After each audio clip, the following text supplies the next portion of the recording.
Hi, I'm Judy, and I'm going to show you how to nurse in a kangaroo carry. I already have the carry tied.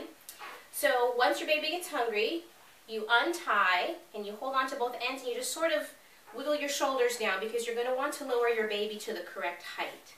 And I also like to kind of move them over to the side that I will be nursing on because it makes it a little bit easier.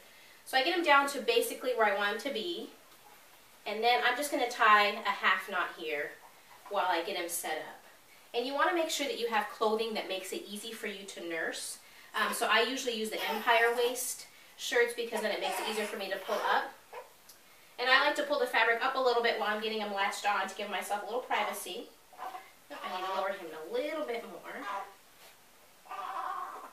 Then you can get the baby latched on. Come on, okay.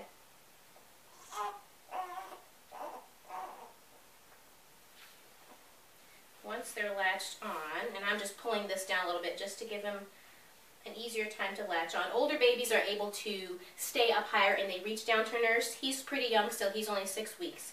So I lower him pretty low so that it's easier for him to nurse. And then once he's attached, I can go ahead and if I need to tie it a little tighter, I can, or loosen it. I'm just going to go ahead and tie the knot.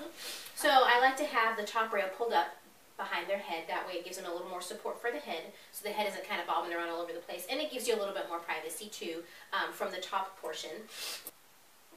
So there you have a kangaroo carry nursing hands-free. Okay, then once the baby is finished nursing, then you're going to want to pull the baby back up to the normal height. So I hold on to the bottom, move them up to the height where I want the baby to be, and then I just take my two sides and I just tighten them back up. And you can see here my top rail got a little sloppy. So I pull on the bottom here on this side and I can tighten that up again. Looks like I need to do a little bit of adjusting on this side as well. See, and now pulling that got this slack out. I'm sorry, little man. And then once I'm comfortable, you can just tie it again. And you're ready to go. If you need to nurse on the other side, instead of bringing the baby back up, you can just kind of shift the baby over to the other side and you're good to go. Nursing in a kangaroo carry. Thank you.